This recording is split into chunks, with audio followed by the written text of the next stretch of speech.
जय हिंद प्यारे बच्चों, आज के इस वीडियो के अंदर हम क्लास 10th के मंथली टेस्ट के इम्पोर्टेंट क्वेश्चंस के बारे में डिस्कस करने वाले हैं। इस वीडियो के अंदर हमने दो चैप्टर्स के कुछ इंपॉर्टेंट क्वेश्चंस को लिया है, जिनमें चैप्टर 1 एंड 2 यानी कि पॉलिनोमियल भी इंक्लूडेड है। तो आइए शुरू करते हैं आज का यह वीडियो।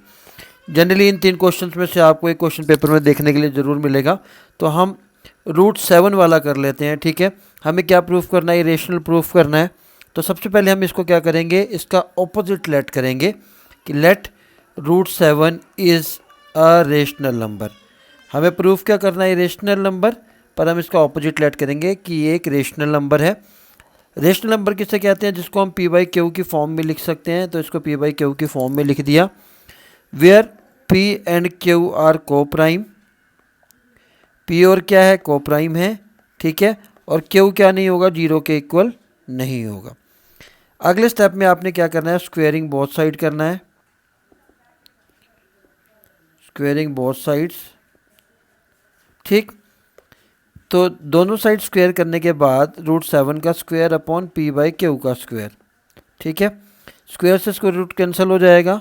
ठीक, अब Q square is equals to P square upon 7 आएगा, क्योंकि मैंने इन दोनों की पोजीशन को आपस में इंटरचेंज कर दिया है। ठीक है, तो पहली कंडीशन ये आ गई है आपकी ये।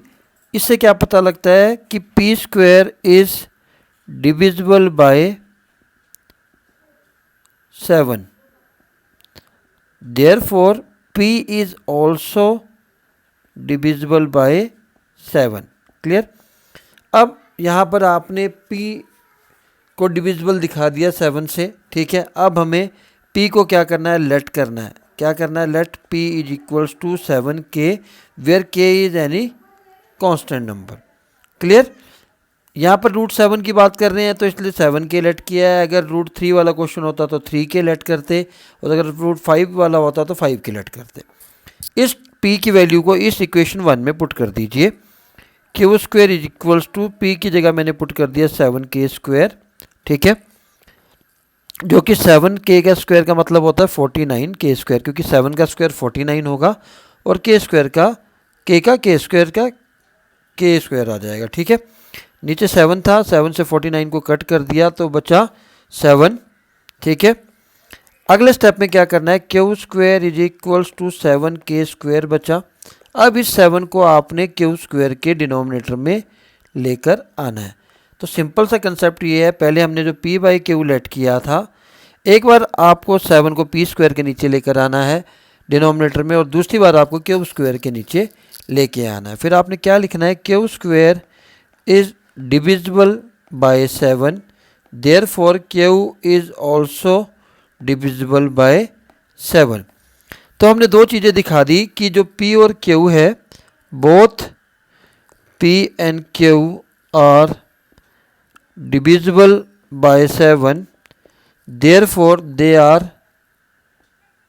नॉट को प्राइम।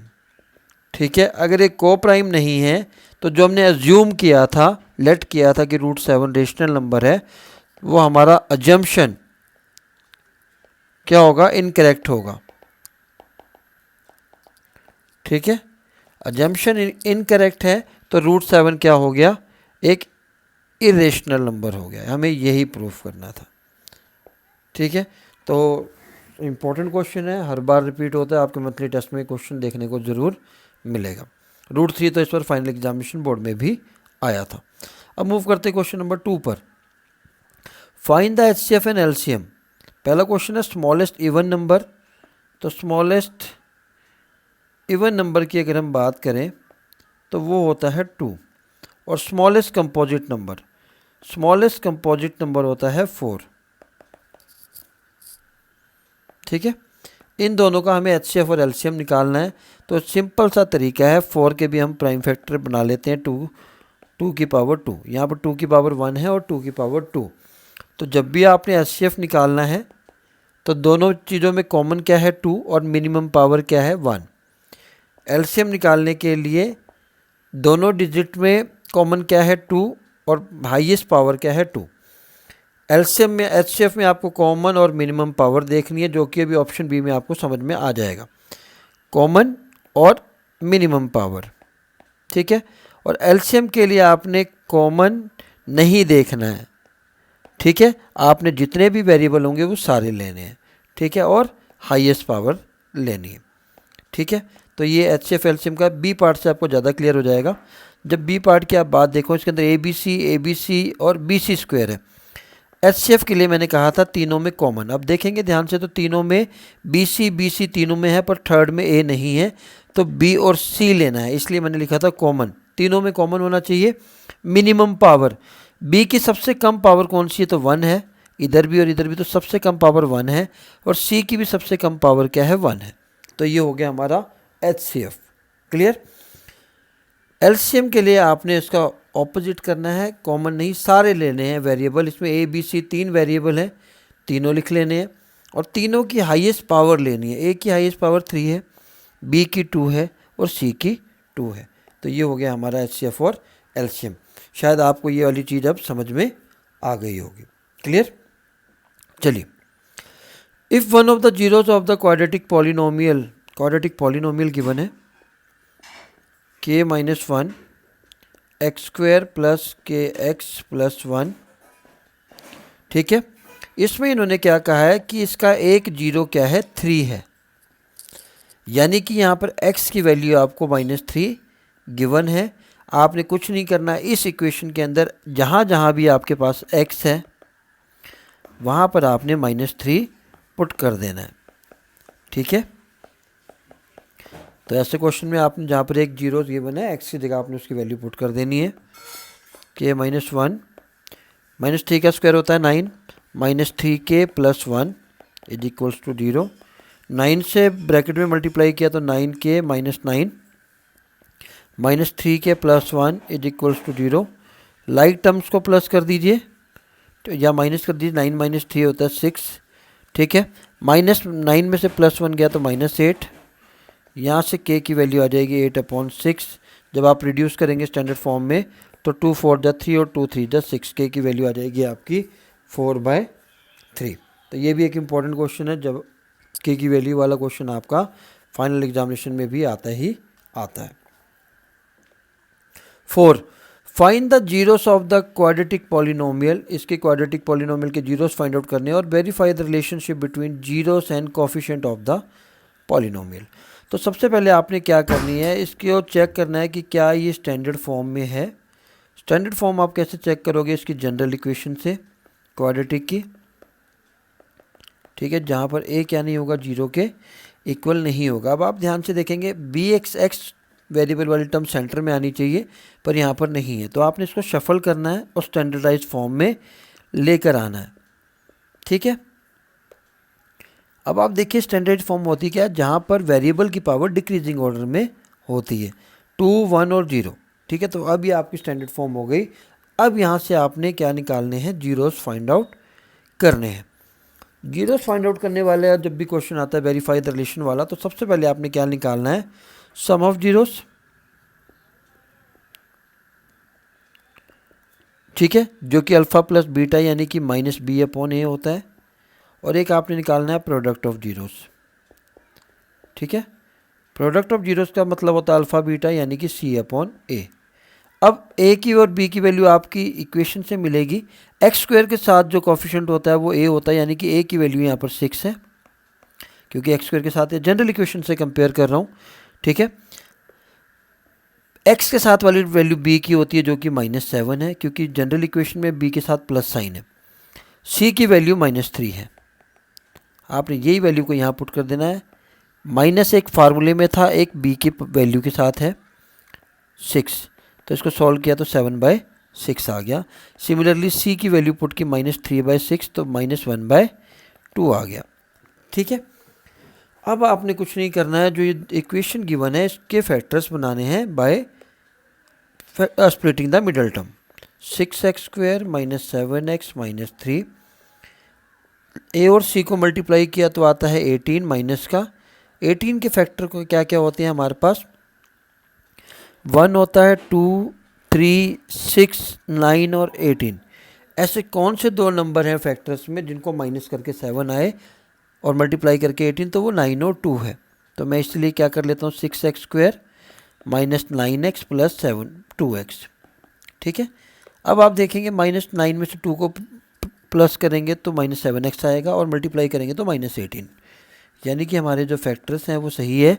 मैंने फैक्टराइजेशन के ऊपर एक और वीडियो बनाया था, उसका मैं लिंक डिस्क्रिप्शन में डाल दूंगा, आप वहाँ से फैक्टराइजेशन कैसे करते हैं क्वाड्रेटिकेशन का वो देख सकते हैं। ग्रुपिंग कर दी 6x² - 9x की, प्लस साइन था तो कोई ज़्यादा चेंजेस नहीं आएंगे यहाँ, ठीक है। पहली वाली में से 2x कॉमन आ जाएगा, 3x कॉमन आ जाएगा, 2x - 3 बचेगा। अगले वाले में 2x - 3 ऑलरेडी है, ये दोनों हर बार ब्रैकेट वाले आपके सेम आने चाहिए। 2x - 3 को कॉमन ले लिया, ब्रैकेट में बचेगा 3x और +1, दोनों को 0 के इक्वल कर दिया तो एक की वैल्यू आ जाएगी 3/2 और एक की आ जाएगी -1/3। अब ये जो दो वैल्यूज़ आपके x की आई हैं, एक को हम अल्फ़ा कहेंगे, दूसरी को बीटा। तो अल्फ़ा प्लस बीटा करके देख लीजिए आप, 3/2 - 1/3, क्योंकि प्लस था तो प्लस इंटू माइनस माइनस होता है, मैंने डायरेक्टली लिख दिया। एलसीएम लिया तो 7/6 आया। पहले भी हमारा सम ऑफ जीरोस क्या आया था, 7/6, यानी कि ये सही है। अब प्रोडक्ट और चेक कर लेते हैं, 3/2 इंटू -1/3, 3 से 3 कैंसिल हो गया, बचा क्या -1/2। पहले भी हमारा प्रोडक्ट -1/2 आया था, तो हैंस वेरीफाइड। कुछ नहीं, पहले आपने सम ऑफ जीरोस के फॉर्मूले से वैल्यू निकाल लेनी है, फिर फैक्टर करने के बाद जो एक्स की वैल्यू आई उनको प्लस और मल्टीप्लाई करके चेक कर लेना है कि सेम वैल्यू आ रही है या नहीं। ये बहुत इंपॉर्टेंट क्वेश्चन है, हर बार पेपर में आता है, इस बार भी आपके मंथली टेस्ट में और फाइनल में आने के पूरे चांस हैं। क्वेश्चन नंबर 5 की बात करते हैं। Find a quadratic polynomial. यहाँ पर क्वाड्रेटिक पॉलिनोमियल फाइंड आउट करना है। सम ऑफ हुज जीरोस इज, यहाँ पर सम गिवन है 8 और प्रोडक्ट गिवन है 12, ठीक है। तो जब भी आपको क्वाड्रेटिक पॉलिनोमियल फाइंड आउट करनी है तो उसका फार्मूला होता है x² - sx + p = 0, जहाँ पर s क्या होता है, सम ऑफ जीरोस, यानी कि अल्फ़ा प्लस बीटा, और p होता है प्रोडक्ट ऑफ जीरोस, यानी कि अल्फ़ा मल्टीप्लाई बीटा। तो इसको हम दूसरे तरीके से भी लिख सकते हैं, x² - alpha plus beta x और p का अल्फ़ा बीटा = 0, ठीक है। ये हमें कब काम करता है, जब हमें अल्फ़ा और बीटा यानी कि दोनों रूट्स गिवन हो तो ये फार्मूला लगाना है, और अगर सीधा सम और प्रोडक्ट गिवन है तो ये फार्मूला लगाना है। तो x² s की वैल्यू 8 है, x p की वैल्यू क्या है 12, तो ये हो गई हमारी क्वाड्रेटिक पॉलिनोमियल। आसान सा क्वेश्चन था, बट आपको फार्मूला पता होना चाहिए, ठीक है। Now move to the question number 6, very very important question. Find the zeros of the polynomial px as shown in the graph and hence find the polynomial. तो आपने ध्यान रखना है, जीरोस वाला क्वेश्चन जब भी ग्राफ वाला आएगा तो एक ही चीज़ पे फोकस करना है कि जो ग्राफ है एक्स एक्सिस पर कितनी जगह इंटरसेक्ट कर रहा है, सिर्फ एक्स एक्सिस पर। तो आप देखोगे 1 और 2 दो जगह एक्स एक्सिस पर ये इंटरसेक्ट कर रहा है, एक जगह एक्स की वैल्यू -2 है और एक जगह एक्स की वैल्यू जीरोस है, ठीक है, क्योंकि यहाँ 0 है। हमें फाइंड आउट क्या करना है, zeros of the polynomial as shown in the figure and find the polynomial, ठीक है। तो अब यहाँ पर आपको दो जीरोस पता लग गए, एक का नाम आपने अल्फ़ा दे दिया, दूसरे का बीटा। तो अल्फ़ा प्लस बीटा निकाल लीजिए, क्योंकि सम निकालना पड़ेगा, मैंने अभी आपको पिछले क्वेश्चन में बताया। अल्फ़ा प्लस बीटा का मतलब -2 और +0, दोनों को प्लस किया तो -2 ही आएगा। प्रोडक्ट का मतलब होता है अल्फ़ा बीटा, यानी कि दोनों को मल्टीप्लाई किया तो 0 के साथ मल्टीप्लाई करूँगा तो 0 ही आएगा। क्वाड्रेटिक पॉलिनोमियल बनाने का अभी मैं आपको बता के हटा था formula, x² - sx + p = 0। x² s की वैल्यू -2 है और एक फार्मूले में भी माइनस है, ठीक है। p की वैल्यू क्या आ गई 0, तो x² + 2x = 0 ये हमारा बन जाएगा पॉलिनोमियल, क्योंकि प्रोडक्ट वाली जो वैल्यू थी वो क्या हो गई हमारी 0 हो गई, ठीक है।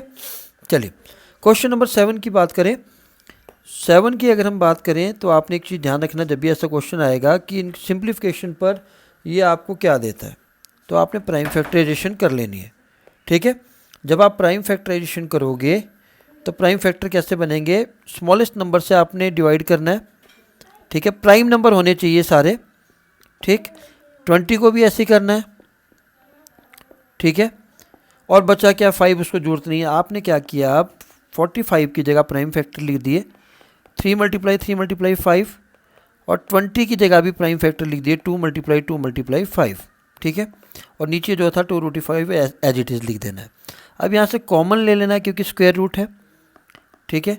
तो 3 बाहर आ जाएगा, ब्रैकेट में बचा √5, यहाँ से 2 कॉमन आ जाएगा, ब्रैकेट में बचा √5, और नीचे भी क्या है 2√5। 2 3 = 6√5, 2 3 = 6√5 अपॉन 2√5। अभी दोनों लाइक टर्म्स हैं, √5 तो ये प्लस हो जाएंगी, 12√5, और नीचे बचा है 2√5। √5 से √5 कैंसिल आउट हो जाएगा, 2 से 12 6। तो हमें सिंप्लीफिकेशन पर क्या दे रहा है, ये एक रेशनल नंबर दे रहा है। कब, जब हमने इसको सिंप्लीफाई किया। तो 4 ऑप्शन हो सकते थे, rational number, irrational number, terminating, non terminating, ऐसे करके 4 ऑप्शन दे देंगे। तो आपने रेशनल नंबर पे टिक करना है। अब बात करते हैं क्वेश्चन नंबर 8 की, that is very very important. ये क्वेश्चन भी पार्ट है, प्रूव करो कि ये रेशनल नंबर है। उसी तरह क्वेश्चन नंबर 1 की तरह, let us assume 3 - √2 is a rational number. मैंने उल्टा लेट किया, रेशनल प्रूफ करना था, इरेशनल प्रूफ करना था, पर रेशनल लेट किया। उसके बाद क्या किया, वही same step, is equals to P/Q, where P and Q are coprime and Q can not be equal to 0। अगले स्टेप में आपने क्या करना है, रूट वाले नंबर को यहाँ छोड़ना है, बाकी 3 को दूसरी साइड ले गए तो -3 हो जाएगा, ठीक है। अब माइनस साइन अगर आपने हटाना है तो आपने क्या करना है कि उधर वाले दोनों ही नंबर के जो साइन थे वो चेंज हो जाएंगे। पहले -3 था, अभी +3 हो गया, और ये वाले प्लस में थे तो माइनस में हो गए, ठीक है। अब आपने इनका एलसीएम ले लेना है, जो कि आएगा 3Q - P। यहीं तक होगा ये क्वेश्चन। इसके बाद सिर्फ आपने लिखने वाला काम करना है, as this is rational number, क्योंकि ये P/Q फॉर्म में है, but √3 is irrational. We know that √3 is irrational number, therefore whole terms 3 - √2 is an irrational number, ठीक है। तो ये भी एक इम्पॉर्टेंट पार्ट है, इसको भी देख लीजिए, बहुत ज़्यादा बड़ा नहीं है क्वेश्चन, बट इम्पॉर्टेंट है। नेक्स्ट इंपॉर्टेंट क्वेश्चन की बात करें, if the HCF of 65 and 117 is expressible in the form of this, कि जो 65 और 117 का जो HCF है उसको हम इस फॉर्म में रिप्रेजेंट कर सकते हैं। तो m की वैल्यू निकालिए, ठीक है। तो 65 और 117 का आपने क्या निकाल लेना है, HCF, ये डिवीज़न मेथड है, ठीक है।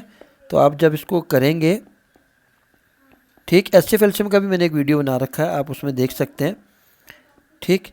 तो आप देखेंगे ये 13 के टेबल पर जाकर रिमाइंडर क्या आ रहा है, 0, यानी कि HCF इसका 13 है। आप प्राइम फैक्टराइजेशन मेथड से भी कर सकते हैं, ठीक है। तो पहले हम करेंगे 5 से, 13 आ गया, ठीक है। 117 को 3 से स्टार्ट करेंगे तो फिर 13 आ गया। इसको हम कैसे लिख सकते हैं, 5 की पावर 1 × 13 की पावर 1, 65 को, और 117 को कैसे लिख सकते हैं, 3 की पावर 2 और 13 की पावर 1।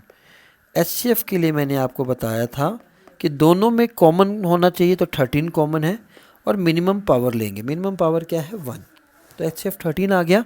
इन्होंने कहा था कि जो इनका HCF है वो इस फॉर्म में लिखा जा सकता है, मतलब HCF निकालने के बाद इसके इक्वल में आपने HCF की वैल्यू पुट कर देनी, कर दी। अब इजी हो गया, 117 को दूसरी साइड ले गए, ठीक है। 13 + 117 कर दिया, ये हो जाएगा 130, और जब m की वैल्यू आपने निकालनी होगी तो 130 को 65 से क्या कर दिया, डिवाइड, यानी कि आंसर आ गया 2। आप इस m की वैल्यू को यहाँ पर पुट करके चेक भी कर सकते हैं, ठीक है। 130 - 117 कितना आया, 13, जो कि हमारा क्या था, HCF था। आई होप ये क्लियर हो गया आपको, ठीक है। तो ये इंपॉर्टेंट क्वेश्चन थे। एक और लास्ट कर लेते हैं, check whether this is a composite number और नॉट। तो कंपोजिट नंबर की डेफिनेशन आपने लिख देनी है, which have more than 2 factors, ठीक है। अब जब इस इक्वेशन को आप लिखोगे क्वेश्चन को, तो आप देख सकते हैं कि इसमें 2 डिजिट कॉमन है। 3 और 5, 3 और 5, तो इसको आपने ब्रैकेट के बाहर ले लेना है, कॉमन ले लेना है। ब्रैकेट में क्या बचेगा 7 प्लस ये पूरी टर्म चली गई तो यहाँ बचा 1। 3 5 जो क्या होता है 15 और 7 प्लस 1 क्या होता है 8।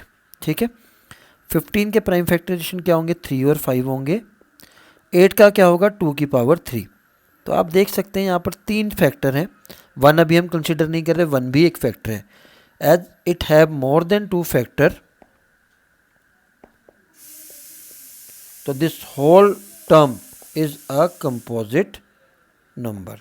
डेट्स इट, इतना ही लिखना है आपने। 2 से ज़्यादा फैक्टर शो कर दिए तो आपका आंसर आ गया। Check whether 12 raised power n can end with the digit 0 और नॉट। ठीक है, हमें ये चेक करना है कि जो 12 की पावर n है, जहाँ पर n क्या है नेचुरल नंबर। नेचुरल नंबर क्या होते हैं जो 1 से स्टार्ट होकर इन्फिनिटी तक जाते हैं। आप चेक कर सकते हैं कि 12 की पावर ऑफ n 1 पुट करें तो 12 आएगा, 12 की पावर 2 पुट करें तो 144 आएगा। ऐसे आप पुट करते जाइए, इसके एंड में एंड डिजिट मतलब यूनिट प्लेस डिजिट कभी भी 0 नहीं आएगा। पर आपने लिखना कैसे है, for 12 raised power n to end with 0, end with 0, ठीक है, for any natural number n it must have 2 and 5 among its prime factor। ठीक है, कहने का मतलब क्या है, जब आप 12 के प्राइम फैक्टर बनाओगे तो बना देते हैं, सॉरी 6, तो आप इसमें देखिए इसके प्राइम फैक्टर में 2 और 3 आ रहे हैं, पर एंड 0 के साथ एंड करने के लिए क्या कंडीशन है कि इसके प्राइम फैक्टर में 2 और 5 आने चाहिए। यहाँ पर 5 क्या है मिसिंग है, तो ये 12 की पावर एंड n 0 से एंड नहीं कर सकता, because it do not contain the prime factor of 5। That's it, आपने इतना ही लिखना है। ठीक है, तो ये था एक छोटा सा वीडियो जिसमें मैक्सिमम इंपॉर्टेंट क्वेश्चन को डिस्कस करने की कोशिश की है।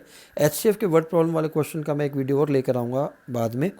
ठीक है, तो आज के लिए इतना ही, फिर मिलते हैं नेक्स्ट वीडियो में नेक्स्ट इंपॉर्टेंट क्वेश्चन के साथ। जय हिंद, जय भारत।